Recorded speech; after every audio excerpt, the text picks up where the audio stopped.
नमस्कार दोस्तों, आप सभी का स्वागत है हमारे यूट्यूब चैनल पर। मैं आपका दोस्त कुमार अभिषेक आज कहानी सुनाने जा रहे हैं भूखा राजा और गरीब किसान।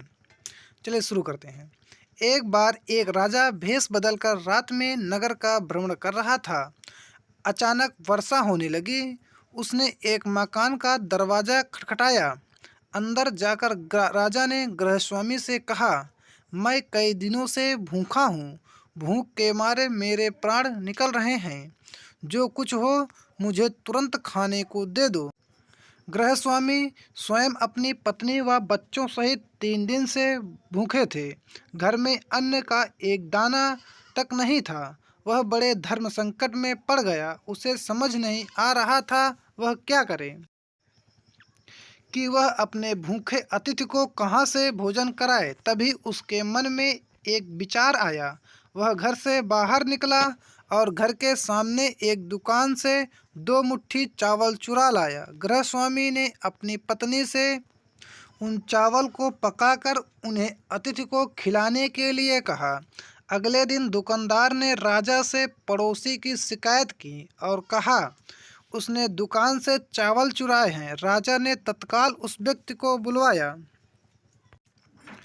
और चावलों की चोरी के बारे में पूछा। उस व्यक्ति ने अपना अपराध स्वीकार करते हुए बीती रात की पूरी घटना सुना दी।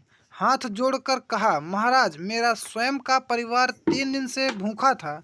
मैंने अपने लिए चोरी नहीं की और ना ही कभी डर करता, चाहे प्राण निकल जाते। परंतु आधी रात में घर पर आए अतिथि को भूखा नहीं देख सकता था। राजा यह सुनकर बहुत दुखी हुआ।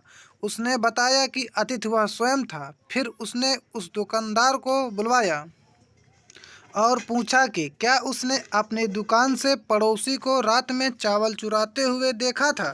दुकानदार के हाँ कहने पर राजा ने इस घटना के लिए प्रथम दोषी स्वयं को समझा।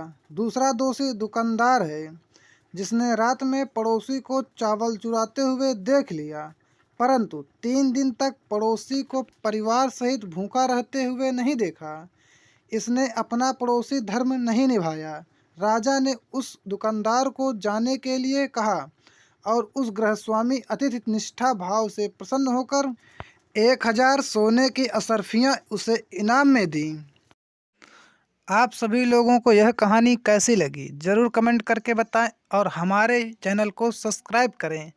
जय श्री राम।